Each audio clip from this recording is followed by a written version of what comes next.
Nah, di kasus kita terakhir ini, terutama terkait dengan putusan MK, itu dilihatnya oleh pasar, oh ngasih umpan nih, mancing. Karena yang jadi masalah menurut saya, terutama oleh pasar sebetulnya tidak, dalam ini kita bedakan antara pasar dengan masyarakat kita, dengan aktivis gitu ya Pak Uki ya. Pasar ngelihatnya bukan soal dinastinya. Karena menurut dia, siapapun presidennya, ya, 3 ini, kita akan menghadapi masalah jangka pendek terkait beras, BBM, nilai tukar. Kalau ini technical biasa saja, mungkin siapapun presidennya, ya biasa aja, dia tinggal ngambil alih. Tapi kalau ini bukan technical biasa saja, siapapun pemenangnya, dan pasca pemilu kita kembali lagi mengulang tahun 97, masyarakat kecil mulai kena sembako, masyarakat kelas menengah mulai kena ini, menurut saya kita bisa setback lagi, mengulang ke belakang. Saya melihatnya Presiden Jokowi overconfidence juga, overconfidence, dan menurut saya kelihatannya memang gaya dia begitu, dia gayanya memang merasa proyek strategis nasional ini harus dikerjakan. Nggak usah ngomongin soal Cina deh, karena nggak ada uang yang lain yang punya uang Cina gitu. Tapi hati-hati, karena Pak Amran pernah di situ, terus naik kelas gitu. Jangan juga ngurusin yang lama-lama. Tapi bagaimana misalnya soal subsidi pupuk yang dulu misalnya dikonsolidasikan oleh beliau sebelum ini, ya harusnya digeser. Bagaimana pupuk bisa naik kelas, bagaimana dana BUMDes bisa diutamakan untuk naik kelas gitu. Jadi menurut saya Pak Uki, kalau cara berpikirnya kayak gitu, siapa menteri yang paling strategis bagi negara ini sebetulnya dalam 5-15 tahun ke depan? Menteri Pertanian.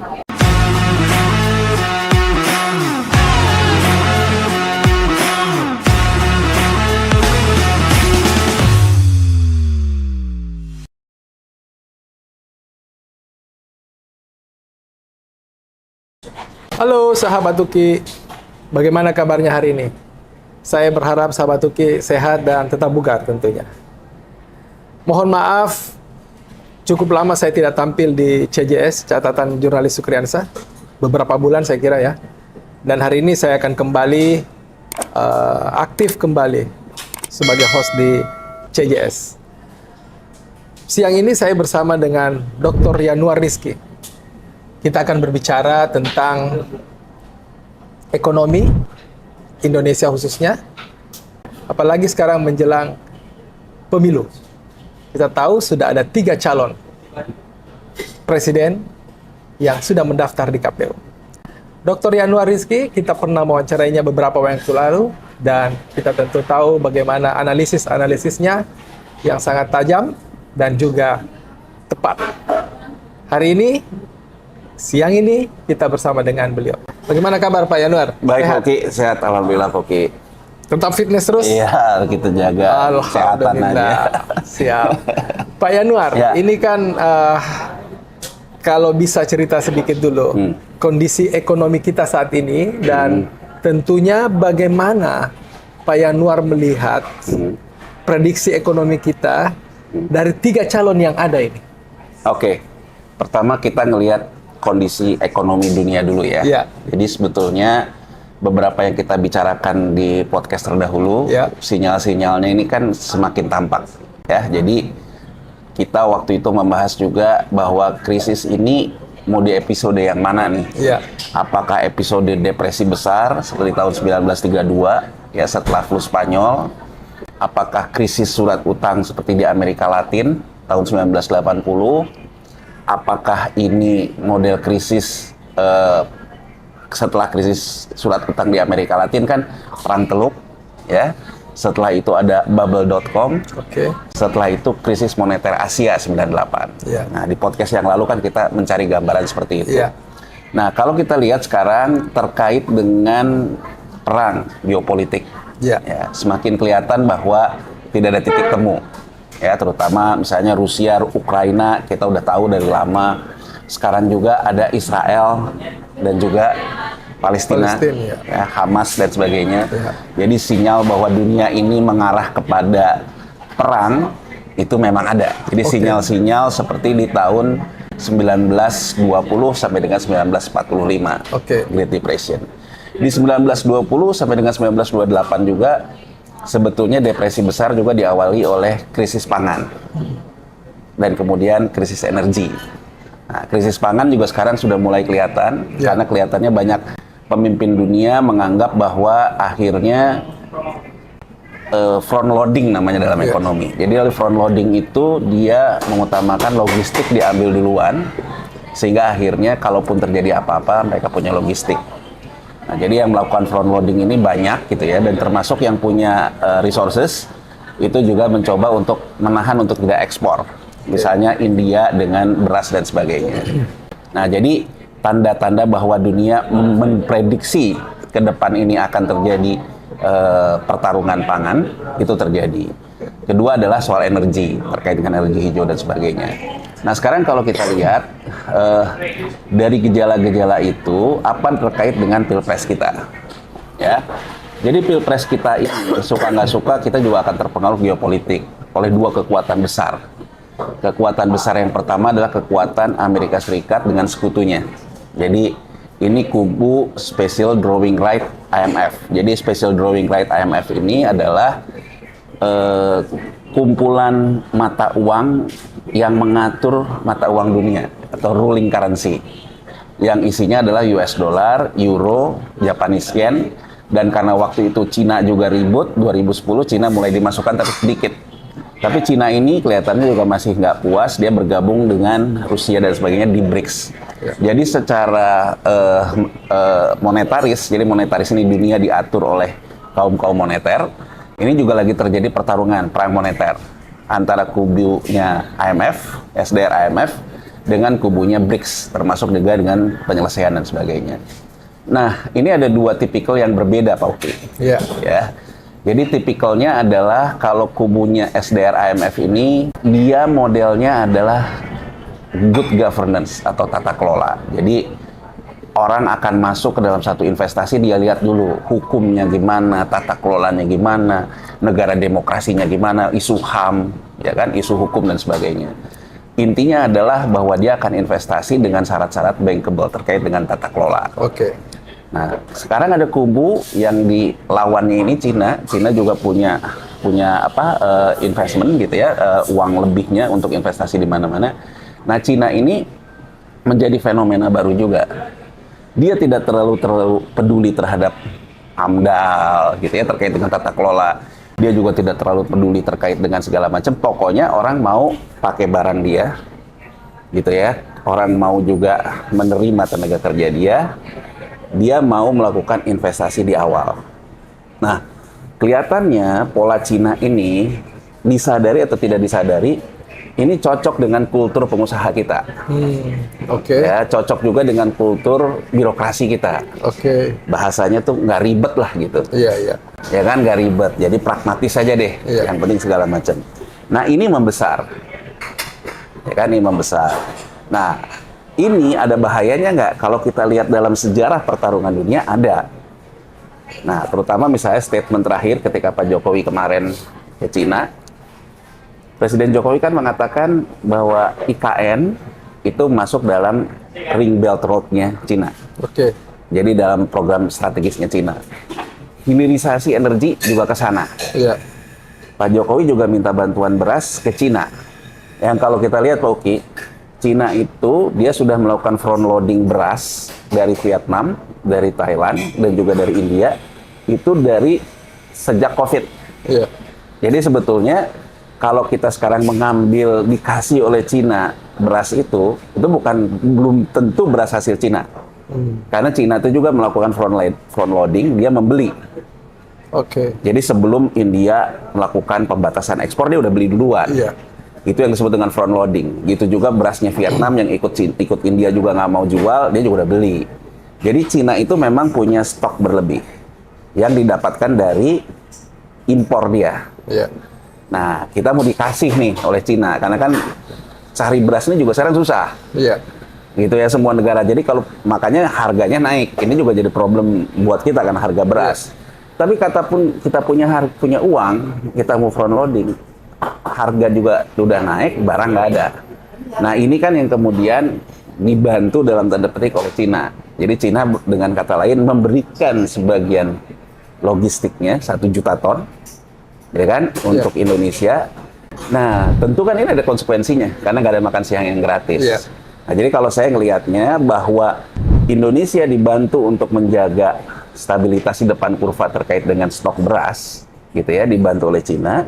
Di sisi lain, pemerintahan Jokowi juga, Pak Presiden juga mengatakan soal IKN, hilirisasi, energi, semuanya bersama Cina. Ini mengganggu nggak? Kalau buat pengusaha kita sih oke-oke aja, gitu kan yang saya bilang tadi. Tapi buat kubunya Amerika Serikat dan sekutunya, dia terganggu. Oke. Karena dengan kata lain, Indonesia boleh dibilang di mata itu, di mata kubu lawannya, sudah bukan non-blok lagi. Bloknya jelas gitu, koloninya jelas. Oh, Indonesia akan bagian dari Cina, gitu kan? Apa bahayanya? Bahayanya dimanapun juga, suka nggak suka, secara moneter, secara uang beredar, kekuasaan kubu SDR IMF ini besar. Misalnya saya ambil contoh, surat utang negara kita. Surat utang negara kita ini betul bahwa sebagian besar dipegang oleh perbankan lokal, oleh Bank Indonesia, oleh asuransi, oleh BPJS, oleh reksadana, dan sebagainya. Tapi harganya di pasar sekunder itu sangat tergantung dengan pola-pola asing ini. Nah, terutama begini Pak Uki, terutama sebetulnya secara moneter itu, kita sebenarnya banyak selama ini menikmati carry trade dari Jepang. Karena Jepang ini kubunya Amerika nih, sekutunya Amerika Serikat di SDR IMF. Jepang itu sudah sekian lama menerapkan suku bunga negatif bank sentralnya. Jadi dengan kata lain, uang Jepang itu keluar dari Jepang. Jadi dia justru tidak menahan uang di Jepang. Uang itu keluar dari Jepang. Nah, uang keluar ini akan mencari selisih suku bunga. Karena di Jepang bunganya negatif, dia akan cari yang bunganya positif. Nah, bunga surat utang negara kita tuh rata-rata di kuponnya di 6-7 ya, rata-rata di 6-7%. Masuk ke situ. Ya kan, masuk ke situ. Nah, sehingga yang harus dicermati, karena pertanyaannya adalah kok rupiah mendekati 16.000? Kan orang sekarang kita lihat 16.000. Sebetulnya karena Bank Sentral Jepang mengatakan mulai Januari 2024 dia tidak akan lagi dalam rezim suku bunga negatif. Dia akan, suku bunganya akan naik ke atas. Ini yang sebetulnya mengakibatkan rupiah kita hampir mendekati 16.000. Sebetulnya bukan hanya rupiah, hampir seluruh mata uang Asia melemah. Dan kalau kita lihat sejak statement yang diberikan oleh Bank Sentral Jepang di bulan lalu ini, yen Jepang itu mata uang yang teraktif dalam 1 bulan terakhir ini. Jadi sebetulnya rupiah kita ini terkena oleh dampak ekspektasi pasar bahwa yen akan menguat di Januari 2024. Misalnya saja Pak Uki, banyak perbankan kita menawarkan nasabah-nasabah untuk mengunci US dollar, misalnya 200.000 sampai dengan 500.000, dikunci dengan yen. Dia 6 bulan, berarti kan sampai Januari. Itu ditawarkan. Jadi kalau kita tanya ke beberapa nasabah-nasabah prioritas, nasabah-nasabah kita yang punya US dollar banyak itu ditawarkan. Jadi saya juga dapat info dari beberapa teman-teman yang punya US dollar cukup besar ya, karena dia nanya juga gitu, apakah itu oke atau enggak gitu. Jadi artinya bahwa perbankan sendiri dia menjaga dalam 6 bulan ke depan kemungkinan akan ada kejutan dari yen. Nah, persoalannya apakah ini murni yen? Nah, Jeremy Powell, Gubernur Bank Sentral The Fed, mengatakan yen ini nggak boleh terlalu kuat. Jadi ibaratnya udah yennya mengatakan sinyal akan balik arah, Amerika Serikat pun naikin gitu. Jadi kita ini sekarang dapat 2 tekanan dari 2 sekutu ini nih. US dollar. Kayaknya sudah hampir 16 ini ya. 16.000. Dia kita dapat 2 tekanan dari sini. Nah, ini kita ngelihatnya begini Pak Uki, seperti di podcast kita yang dulu. Kalau ini murni technical, jadi murni technical dulu, murni orang cari cuan lah, cari duit deh. Ya kan, kalau dulu saya beli US dollar di 15.000, besok saya jual di 16.000, cuan saya 1.000 gitu. Ya, dia akan balik lagi. Secara technical itu akan balik lagi. Paling yang terjadi adalah yield surat utang kita mungkin akan bertambah lah. Karena kan sekarang The Fed punya US Treasury, dia membiarkan di atas 6% kita mungkin akan ada koreksi. surat utang kita. Kalau gitu saja sebetulnya ya nggak ada apa-apa. Ya kan, akan naik, akan turun lagi. Tapi yang dikhawatirkan kalau ini bagian dari yang disebut dengan doomsday scenario. Jadi doomsday scenario ini memang ada keinginan dari negara maju untuk melakukan ambil alih aset atau hostile takeover. Gampangnya, daripada kita terlalu mundur ke Amerika Latin tahun 80, apalagi tahun 32, kita lihat aja waktu krisis moneter Asia 98. Apa sih intinya?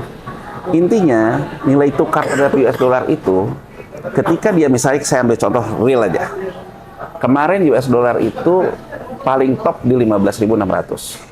Begitu 15.600, dia balik lagi ke bawah. Batas bawahnya 14.600. Jadi sebetulnya volatilitas kita itu ada di 1.000 rupiah. 1.000 itu sama dengan volatilitas US dollar terhadap rupiah, itu ada di sekitar 5-6%-an. Makanya surat utang negara kita 6%, nggak ada apa-apa, kita masih bisa terhandle lah. Ya. Jadi 16.600, dia pasti balik lagi ke bawah ke 14.600 karena dia cuma cari volatility-nya yang jumlahnya 6% tadi. Ya. Nah, dari sinyal terakhir ini kita perlu cukup khawatir karena batas atasnya sudah bergeser nih, ada equilibrium baru. Sekarang sudah 15.929, mendekati, belum berhenti, belum ke bawah nih. Ya. Berarti kan kita juga belum bisa ngomong batas atasnya di berapa nih.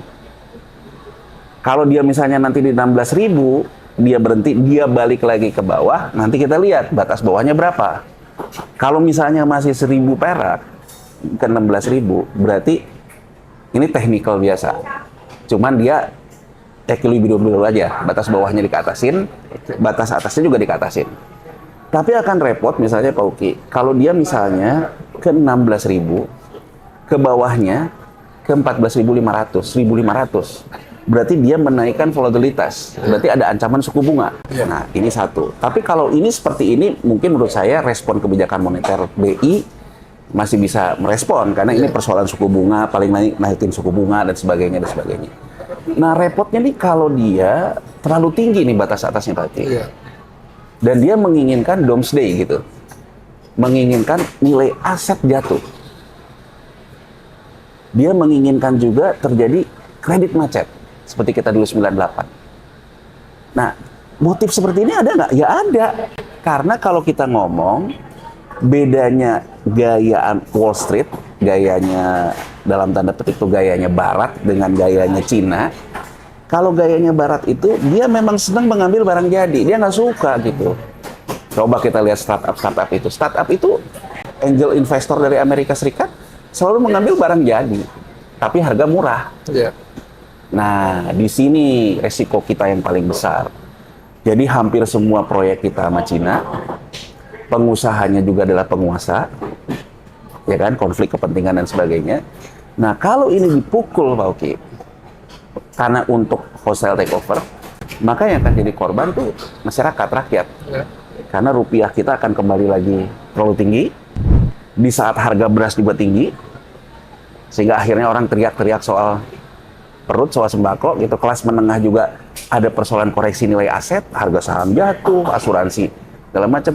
Nah, ini skenario mengerikan ya, doomsday-nya. Oke. Nah, kalau kita lihat mungkin nggak gitu. Nah, banyak orang bilang gini, kalau kita ngelihat dalam situasi geopolitik kayak gini, ada doomsday-nya, ya jangan kasih umpan, jangan mancing. Nah, di kasus kita terakhir ini, terutama terkait dengan putusan MK, itu dilihatnya oleh pasar, oh ngasih umpan nih, mancing. Karena yang jadi masalah menurut saya, terutama oleh pasar sebetulnya tidak, dalam ini kita bedakan antara pasar dengan masyarakat kita, dengan aktivis gitu ya Pak ya. Pasar ngelihatnya bukan soal dinastinya. Karena menurut dia, ya dinasti politik di Indonesia ini banyak. Ada keluarganya Gus Dur yang sampai sekarang masih rebutan partai. Anak-anaknya Gus Dur. Ada anak-anaknya Pak Harto yang berusaha untuk balik lagi. Ada anaknya Soekarno, bahkan sekarang udah menjadi dinastinya Megawati gitu ya. Jadi dinastinya Megawati. Ada SBY. Jadi kalau orang melihat pasar, ya kalau Jokowi juga membangun dinasti, di kacamata pasar, itu biasa dalam politik Indonesia. Tapi bukan pasar kalau nggak culas, Pak Uki. Iya. Ya. Nah, di Pak Jokowi ini ada yang bisa digoreng oleh pasar menjadi isu untuk isu-isu doomsday tadi. Satu, di antara semua presiden yang pasca reformasi, hanya Pak Jokowi yang ketika dia dalam presiden aktif yang mempromosikan anaknya dalam proses elektoral. SBY misalnya, AHY kan maju ke elektoral setelah SBY-nya bukan presiden. Ya, bahkan Megawati sampai hari ini walaupun dia punya tiket punya segala macam, Puan nggak pernah jadi apa-apa, nggak pernah dipromosikan. Nah, pasar tentu akan melihat Jokowi ini memicu konflik, terutama orang melihat kepada 98 di Indonesia. Itu satu. Kedua, lalu apa masalahnya? Masalahnya adalah konflik kepentingan. Karena kalau pasar keuangan, tata kelola itu terkait dengan konflik kepentingan. Makanya Pak Uki lihat, kalau kita lihat apa sih yang dibesarkan, terutama oleh media-media asing, tentang keputusan MK dilakukan oleh kerabatnya Gibran, yang juga kerabatnya presiden. Itu kalau kita lihat tone-nya media asing itu ke sana. Ya Jokowi-san gitu ya, tapi yang dia besarkan tone-nya itu bukan persoalan dia anak Jokowinya, tapi putusan MK-nya. Nah, jadi menurut saya Pak Uki, kalau ini seolah-olah diumpan, ke depan misalnya memang ingin melakukan hostile takeover, maka ini kita akan kembali kayak dulu 98. 98 begini Pak Uki. 97, 96, pemilu 97. Pemilu 97 itu Golkar menang meyakinkan, terbesar sepanjang sejarah. 80%. Soeharto juga sangat meyakinkan, dilantik di mandataris MPR di Maret 97. Tapi setelah dilantik, mulai kena ke harga beras, mulai kena ke harga BBM, dan nilai tukar yang tak terkendali. Akhirnya isu tata kelola tentang otoriternya Soeharto itu masuk benar pasar, didorong betul oleh Barat, dan persoalan perut di masyarakat bawah kita, persoalan di kelas menengah kita yang merasa sudah bosan dengan otoriter, itu menjadi doomsday. Jadi kalau dibilang apa yang mengakibatkan reformasi, ya kombinasi. Terutama sebetulnya pemicunya dari soal perut dan sebagainya.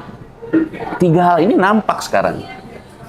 Harga beras yang naik, harga BBM naik, dan nilai tukar. Polanya sama. Harga beras di tahun 96 naik, ya karena India setiap mau pemilu, dia pasti nahan barang, Boki. Dia menginginkan harga beras itu naik. Begitu naik, orang cari, pas mau pemilu, India ini nanti Mei 2024 dia pemilu. Jadi kalau tidak ada apa-apa, di sekitar April gitu, dia akan lepas barang Pak Uki dengan harga beras yang sudah mahal. Tujuannya apa? Ya biar voternya seneng sama pemerintahannya. Menang pemilu, intinya sih begitu aja gitu. Nah, kedua soal harga BBM. Di Amerika Serikat ini, yang namanya industri oil and gas ini, dia itu adalah pendana politik terbesar. Donatur politik. Jadi setiap Amerika Serikat itu mau pemilu, itu yang namanya harga minyak itu naik Pak Uki. Karena dia cari duit untuk membiayai US election. Nah, ini juga terjadi lagi sekarang. Nilai tukarnya yang tadi saya bilang tadi, ada faktor dari Jepang, dari The Fed dan sebagainya. Nah, terkait nilai tukar geopolitik kita jauh lebih kompleks sekarang. Ya kan, karena ada perang Gaza, ya kan, ada Ukraina, kompleks gitu, lebih kompleks. Nah, kita tambahin lagi, ibaratnya makanan, ibaratnya luka gitu, udah ada terluka, kita tambahin nih sama cuka, ya pedes dia. Nah, jadi konflik-konflik elit terakhir ini terkait dengan MK itu sama aja dengan kasih cuka. Nah, tapi kan sekarang kita negara demokrasi, orang akan bilang gitu. Kalau negara demokrasi, apalagi dong isunya? Tidak ada isunya secara politik. Isunya secara HAM juga nggak ada. Ada dinasti sebenarnya. Nah, ya kan, karena kan kita negara demokrasi. Ya. Nah, makanya saya di podcast Pak Uki yang lama, saya bilang, kemungkinan besar kita ini bisa meniru pola Korea Selatan. Jadi 98 itu Pak Uki, yang jatuh, yang dikepret betul oleh pasar itu won sama rupiah. Ya. Korea Selatan itu karena sudah terlalu besar produk-produk lokalnya. Jadi terlalu besar, kemudian hubungan chaebol itu konglomerat, mereka nyebutnya chaebol. Jadi chaebol yang kemudian ke politik. Percis kayak kita sekarang. Ya ketua pernah di HIPMI, ya pernah di Kadin, ya kan? Tapi juga kemudian ke partai politik, dia jadi menteri. Itu Korea Selatan mengalami. Nah, jadi yang terjadi di tahun 96-97 itu, Korea Selatan itu negara demokrasi persis kayak kita, pemilihan presiden langsung. 95 kalau saya nggak salah ya, Kim Jong Sam itu terpilih jadi presiden. Nah, dia sudah percis gaya-gaya seperti Pak Jokowi melakukan konsolidasi politik. Jadi orang, ya wajar ya, kayak namanya berkuasa kan dia perlu melindungi koalisi besar lah. Yeah. Nah, Kim Jong Sam dulu melakukan itu agar chaebol ini tidak mengganggu dia, karena chaebol ini dia tangkepin. Yang dia tangkap itu Chun Dok-kwan, bekas presidennya, dan Roh Tae-woo. Ya, termasuk kena chaebol. Nah, Kim Jong Sam populer karena dianggap reform. Ya kan, karena banyak masyarakat kelas menengah Korea Selatan juga jengah lah ngelihat, kalau bahasa kita kan ya penguasa gitu kan, jengah sama Kim Il Sung dihantemin gitu. Tapi di Januari 1998 media barat membuka investigasi bahwa anaknya Kim Jong Sam korupsi juga. Hancur dia di situ. Nah, apa yang ingin saya lihat di kita sekarang, kasus korupsi terjadi. Yang dari ini ditangkap, yang ini ditangkap. Bahkan terjadi juga gitu, sampai sekarang juga ketua KPK-nya juga bermasalah juga, digeledah juga karena isu segala macam. Kita kayak Korea Selatan di tahun 96-97. Jadi kalau menurut saya Pak Uki, balik ke tadi, siapapun presidennya, ya, tiga ini, kita akan menghadapi masalah jangka pendek terkait beras, BBM, nilai tukar. Kalau ini technical biasa saja, mungkin siapapun presidennya, ya biasa aja, dia tinggal ngambil alih. Tapi kalau ini bukan technical biasa saja, siapapun pemenangnya, dan pasca pemilu kita kembali lagi mengulang tahun 97, masyarakat kecil mulai kena sembako, masyarakat kelas menengah mulai kena ini, menurut saya kita bisa setback lagi, mengulang ke belakang. Oke. Dan menurut saya, ini yang menurut saya Pak Uki, harusnya ada wisdom. Misalnya dari Pak Jokowi gitu, jangan mengumpan lah. Jangan mengumpan isu-isu besar. Jadi saya melihatnya Presiden Jokowi overconfidence juga. Overconfidence, dan menurut saya kelihatannya memang gaya dia begitu. Dia gayanya memang merasa proyek strategis nasional ini harus dikerjakan. Nggak usah ngomongin soal Cina deh, karena nggak ada uang yang lain yang punya uang Cina gitu. Tapi hati-hati, ini bukan barang netral gitu. Kita jadinya akhirnya terjebak ke dalam 1-2 blok ini. Dan kita menjadi bagian dari peperangan itu. Jadi itu yang akan menjadi resiko Pak Uki. Jadi kalau menurut saya khawatir gini, karena kalau menang pemilu di negara dengan ketimpangan ekonomi seperti kita yang besar gini, ya siapa yang menguasai logistik, siapa yang menguasai jaringan, kemungkinan besar menang. Yeah. Seperti juga dulu Soeharto gitu. Yeah. Ya kan, dengan Golkar. Tapi kan kalau itu memang dibiarkan seperti itu dan kemudian dipukul balik, berat. Jadi menurut saya dari 3 capres ini, dari 3 koalisi ini, tantangan terbesar kita adalah bagaimana kita menjaga stabilitas. Tapi sekarang isu-isu besar banyak di kita. Yeah. Ini yang jadi masalah. Gitu Pak Uki. Jadi kalau menurut saya, siapapun yang terpilih, menurut saya di tahun-tahun pertama akan menghadapi situasi yang nggak gampang. Yeah. Ya kan, nah, kalau ini masalahnya tidak terjadi gebrak doomsday skenario di pasar, ya mungkin setahun 2 tahun konsolidasi, melakukan penyesuaian, selanjutnya bisa jalan lagi. Tapi repotnya kalau ini bukan sekedar cari duit biasa aja dari pasar, tapi memang pasar ingin melakukan take over. Jadi kalau take over ini pasti aset akan turun gitu, dan akan ada gejolak di kita gitu. Pak Yanuar, ini kan cukup panjang penjelasannya, banyak hal menurut saya yang bisa dipilah-pilah dari persoalan-persoalan tadi itu. Tapi saya tertarik tadi dengan kondisi, sebutlah kedekatan pemerintah dengan Cina. Apakah ini tidak akan membuat nanti Amerika dalam hal ini, dalam hal pemilu, mereka juga akan, ya sebutlah tanda cawe-cawe juga dalam pemilu nanti? Ya. Menurut Anda itu akan terjadi? Akan. Dan menurut saya, gini loh Pak Uki, kalau semua pertarungan ini diselesaikan lewat pemilu, mungkin kita sebagai rakyat lega juga. Iya. Dengan kata lain gini, ada kubu Cina nih. Cina juga pasti cawe-cawe.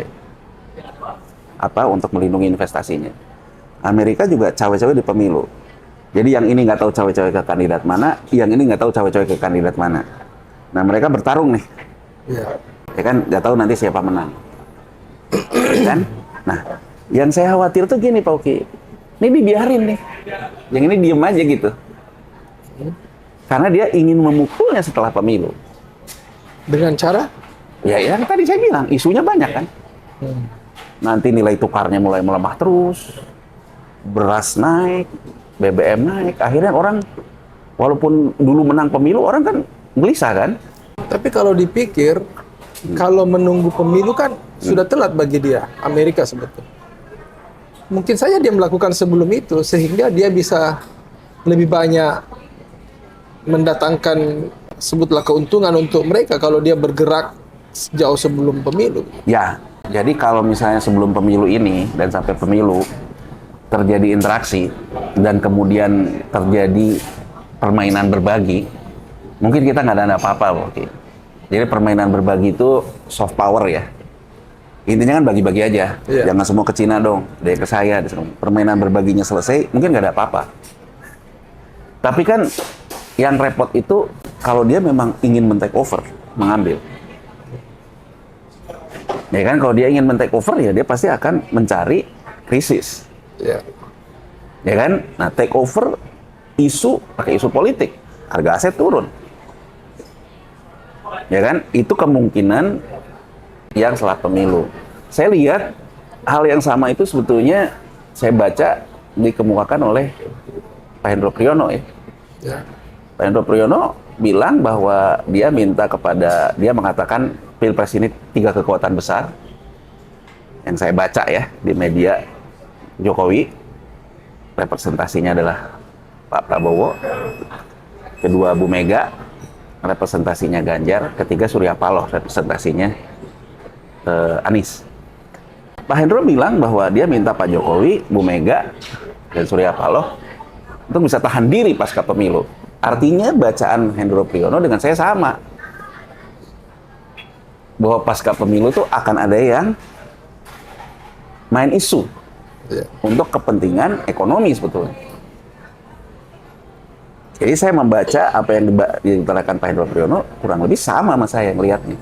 Jadi kalau kita kerucutkan tadi itu, menurut Pak Yanuar, Amerika ini lebih menunggu ataukah dia akan cawe-cawe dalam hal Menunggu, pemilu? saya. Menunggu ya? Menunggu. Dia tidak perlu turun dan akan menunggu apa yang terjadi setelah pemilu. Ya, jadi ibaratnya kalau main bola dia nunggu gol tapi offset. Oke. Nah, begitu offset dia nanti ribut VAR-nya. VAR-nya kan macam-macam nih, ada OMK lah, ada apa lagi. Oke, tetapi kan saya kira pemerintah kita, bangsa kita juga tidak akan sampai tidak mengantisipasi hal tersebut. Ya. Tentu akan diantisipasi hal tersebut supaya tidak terjadi hal-hal sebutlah offside tadi. Nah, dari ketiga calon yang Anda lihat tadi ini, siapa yang paling potensial menurut Anda bisa melakukannya dengan baik tanpa harus keluar sampai offside seperti tadi? Gini Pak Oki, banyak orang bilang pemilu Indonesia ini, saya ada teman saya yang ngelola hedge fund di luar lah ya, investor asing lah bahasanya. Dia bilang pemilu Indonesia ini unik, dia bilang yang sekarang ini. Unik, unpredictable, dan menarik gitu. Ya. Kenapa unik Pak Uki? Karena satu, orang lihat ya banyak kejutan lah. Nah, ke pertanyaan Pak Uki tadi, soal geopolitik. Ya, soal geopolitik, bacaan terhadap geopolitik, keberanian dan sebagainya. Saya setuju. saya Pak Jokowi mengatakan kita tuh butuh presiden ke depan yang pemberani, Oke. yang sama WTO aja berani. Oke. Nah, kalau kita lihat track recordnya secara lama, orang yang punya figur pemberani ya memang Pak Prabowo. Pembaca, banyak belajar, bekas komandan Kopassus, jadi dia sangat mengerti tentang teori perang dan teori permainan. Tapi yang menarik, Pak Prabowo tuh sekarang sinyalnya jadi kayak, mohon maaf nih, jadi kayak ayam sayur gitu. Seolah-olah menjadi, ada yang ngomong lebih Jokowi dari Jokowi. Seolah-olah tuh dia tidak punya keberanian. Jadi orang juga bilang kalau ada petugas partai ketika orang menyindir PDIP dengan Megawati, orang juga ngomong gitu, ada petugasnya Jokowi. Apapun yang dimau oleh Jokowi, dia serap. Nah, jadi meskipun dia punya background kuat sebagai pemimpin yang kuat, sebagai pembaca yang kuat, tapi sinyal dia akhir-akhir ini membuat pasar juga mengkoreksi. Loh, kok dia jadi begini ya? Tuh satu. Kedua, PDIP atau Ganjar. Mungkin yang orang lihat, seberapapun juga, katakanlah PDIP, katakanlah kalah ya, Ganjar kalah. Tapi dia tetap partai yang besar, itu yang orang lihat. Terutama pasar lihat. Dan orang ngelihat, walaupun kita nggak tahu nih ke depannya gimana. Dalam sejarah reformasi kita, kalah dan kemudian konsisten menjadi oposisi, ya PDIP ini. Ketika dulu kalah sama Demokrat. Jadi orang menghitung gitu, PDIP ini, kalau dia kalah, dia mungkin akan jadi oposisi. Dan oposisinya, oposisi yang terus kuat kan, ke depan. Nah, sehingga orang ngelihat, wah, kalau yang kuat kayak gini, nah tadi saya ke pertanyaan Pak Uki, kalau di sini misalnya terlalu, di Jokowi ini terlalu banyak ke Cina, kemungkinan besar kan di sini Amerika akan main. Gitu loh, di sini karena basis parlemennya besar, basis massa di bawahnya juga ada, kalaupun main di sini. Kan gitu. Tapi kan mungkin ada juga kekhawatiran, karena kita punya sejarah pemilu kemarin. Jangan-jangan ini drama di antara dua ini. Ujung-ujungnya siapapun yang menang di antara dua ini, nanti berbagi lagi. Ya. Nah, hitungannya, wah kalau kayak gitu, sebetulnya keberlanjutan untuk investor Cina juga, kan lihatnya gitu. Nah, kata Einstein kan kalau dua titik berantem, solusinya titik ketiga. Ada di Anies nih, ada calon ketiga nih. Nah, kalau calon ketiga ini dipandang juga sebagai orang yang bisa menjadi calon ketiga, bisa jadi. Tapi lemah Pak Uki. Secara penetrasi politiknya lemah gitu. Iya. Ya kan, bisa aja sih didorong gitu. Tapi kan lemah gitu. Jadi kalau dari tiga ini, masing-masing ini ada pro kontra. Ya kan, pro kontra. Dan menurut saya, yang repot tuh gini, saya mungkin ingin melihat survei Kompas sebelum rame-rame ada Gibran inilah. Iya. Survei Litbang Kompas yang kalau nggak salah Agustus ya. Kan Litbang Kompas itu mengatakan yang pasti memilih presiden yang di-endorse Jokowi itu 18,1%. Pasti. Bahasanya tegak lurus. Jokowi ngomong A, itu 18,1 berdasarkan survei Litbang Kompas. Yang tidak akan memilih siapapun yang di-endorse Jokowi, itu gede angkanya. 32%. Nah, sisanya 49,2% itu belum memutuskan lah, ragu-ragu.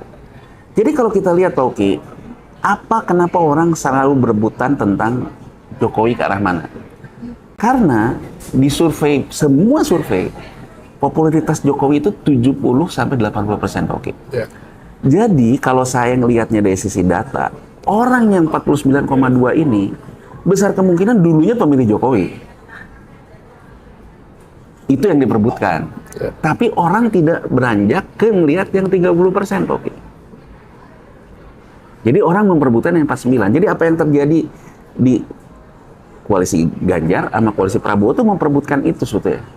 49,2. Ya. Nah, kalau kita lihat sekarang perkembangan dalam kasus Gibran ini, di 49,2 ini pecah gitu. Ada orang yang tadinya sangat militan, sangat percaya apapun yang dilakukan Jokowi dia dukung, sekarang berbalik semua. karena persoalan dinasti, karena persoalan MK. Tapi kalau menurut saya kebanyakan itu sebetulnya karena masalah di MK sih. Ya. Karena masalah putusan itu. Ini berbalik. Ini kan berarti masuk ke, makanya menurut saya PDIP memberikan Mahfud MD kan, karena untuk menyerap itu. Tapi ada juga kubu yang bisa melihat misalnya, wah ini kayaknya dua-duanya sama aja. Saya pindah deh. Yang diuntungkan kubu Amin. Karena ngelihat ini dua nih, udah deh dua-duanya sama aja deh. Kubu Amin. Dia bisa menang nggak? Bisa, kalau yang 32%-nya juga ke TPS, Pak Uki. Nah, kembali ke pertanyaan Pak Uki tadi. Ada nggak? Bisa jadi, ada yang cawe-cawe juga. Yang mendorong untuk terjadi itu. Nah, jadi kalau menurut saya, kalau secara orang pasar modal, secara investment gitu, saya ngelihatnya siapa yang kemungkinan menang? Ya itu petanya. Ya kan petanya nanti kalau misalnya ini kemungkinan nanti juga akan bagi-bagi atau ini ke sini. Jadi kalau menurut saya sih pasar akan ini menyenangkan buat pasar sih. Ya. Karena buat pasar setidaknya isu ini banyak isu gitu loh. Ada isu tentang drama, ada isu tentang si Anies yang misalnya kalaupun jadi mendadak kayak dapat durian runtuh, kan isunya kan banyak gitu. Ya. Makanya sudah saya bilang tadi, saya menduga pasca pemilu siapapun yang menang, kita akan menghadapi situasi yang seperti tadi yang seperti tadi. Ya. Karena pada dasarnya semuanya tidak dalam posisi solid gitu. Oke. Tadi kita kembali yang tadi, bahwa pemilih kita itu kan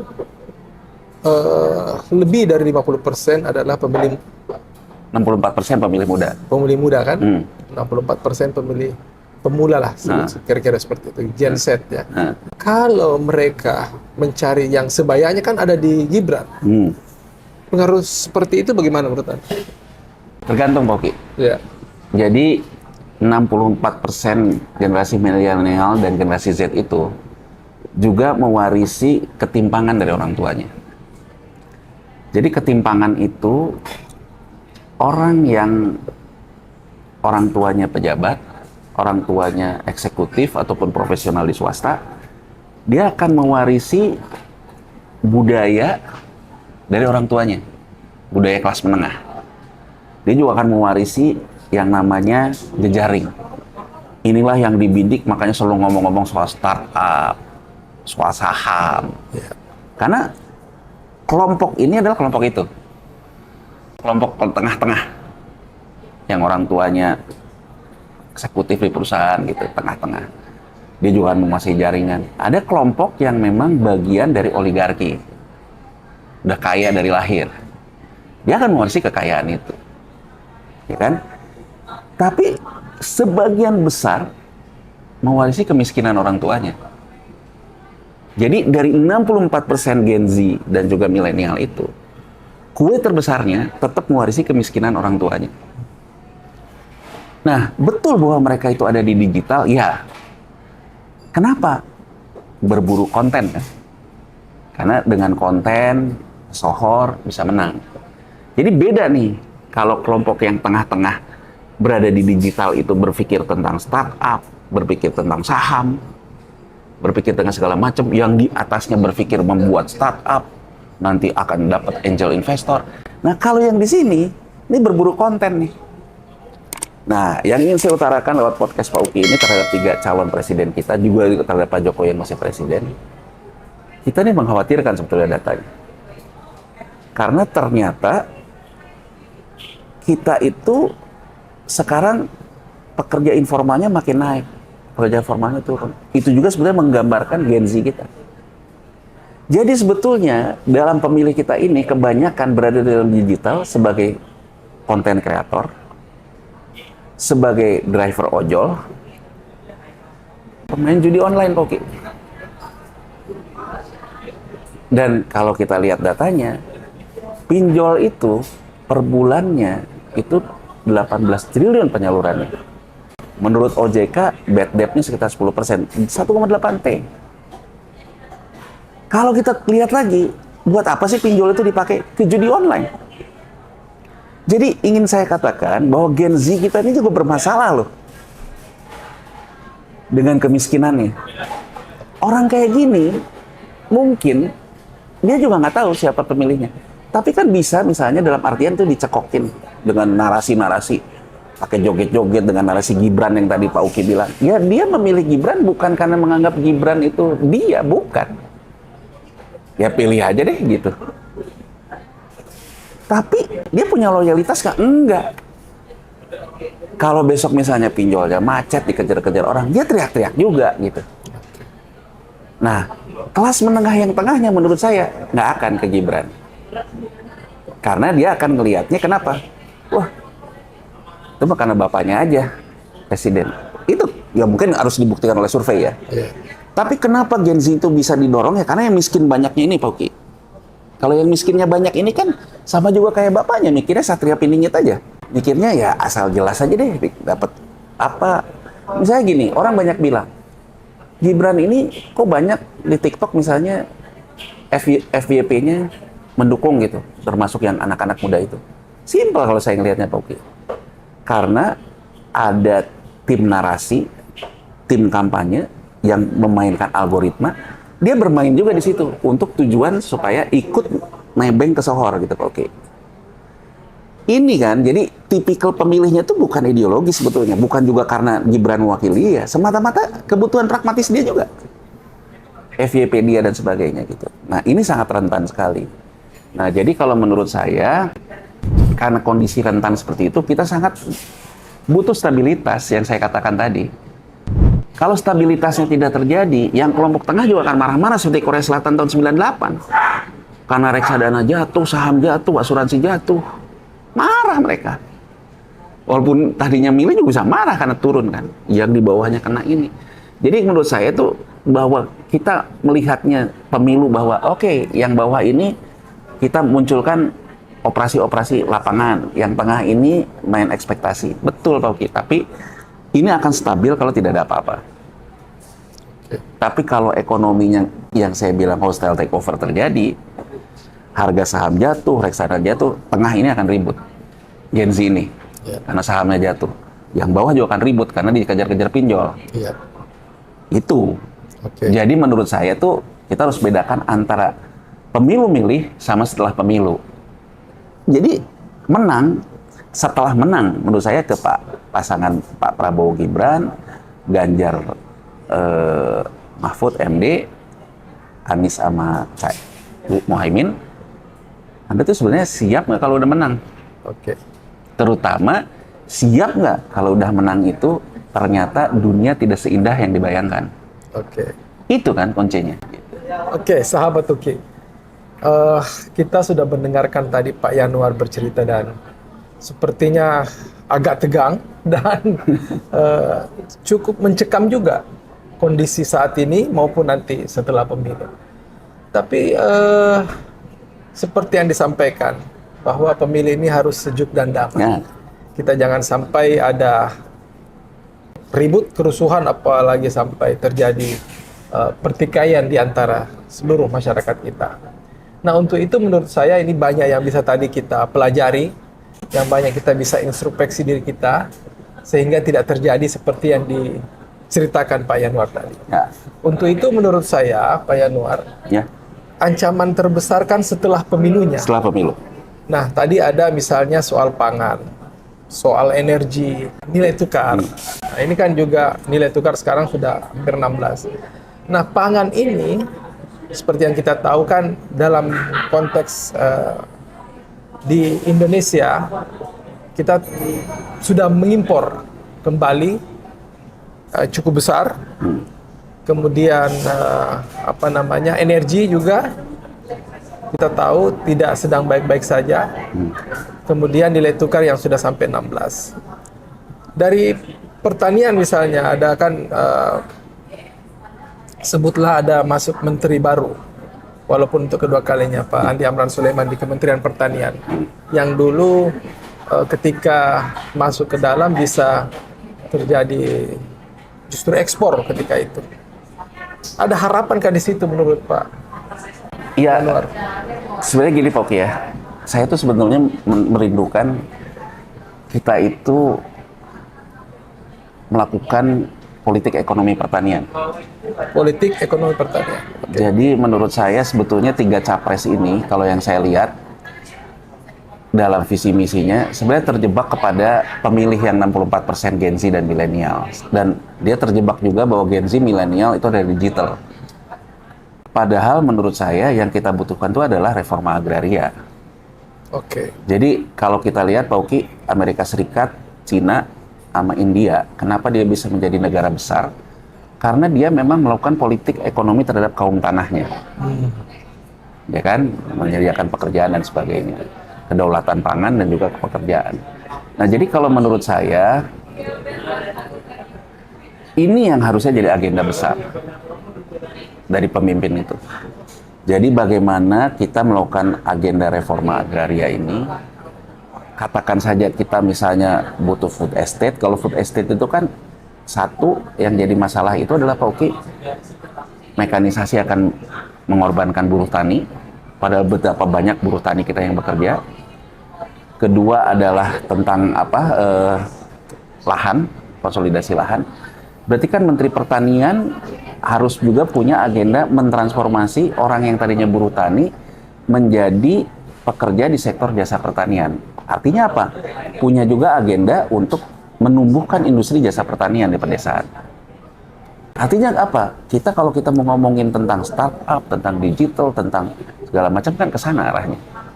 Nah, menurut saya Pak Amran karena pernah di pertanian, kita menurut saya harus, dan menurut saya Pak Amran nggak belajar lagi lah ya. Pak Amran juga cukup paham bagaimana kondisi pertanian, bagaimana menggenjot produksi dan sebagainya.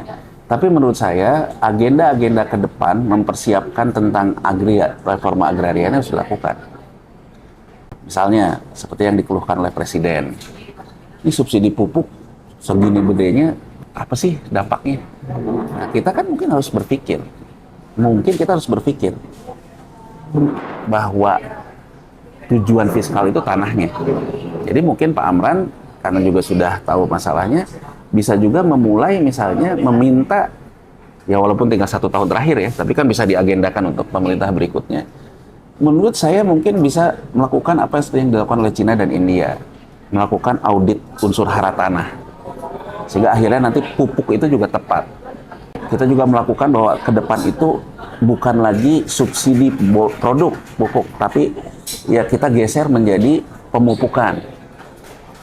Penugasannya itu udah pemupukan, ujungnya ke produktivitas. Dan kemudian bergeser itu. Jadi menurut saya, karena Pak Amran pernah di situ, terus naik kelas gitu. Jangan juga ngurusin yang lama-lama. Tapi bagaimana misalnya soal subsidi pupuk yang dulu misalnya dikonsolidasikan oleh beliau sebelum ini, ya harusnya digeser bagaimana pupuk bisa naik kelas. Bagaimana dana BUMDes bisa diutamakan untuk naik kelas gitu. Jadi menurut saya Pak Uki, kalau cara berpikirnya kayak gitu, siapa menteri yang paling strategis bagi negara ini sebetulnya dalam 5-15 tahun ke depan? Menteri Pertanian. Setuju. Itu, jadi kalau kita punya komitmen melakukan itu, menurut saya, siapapun yang terpilih besok, Menteri Pertanian itu orang yang paling di garda depan. Itu yang menurut saya harusnya menjadi koreksi juga.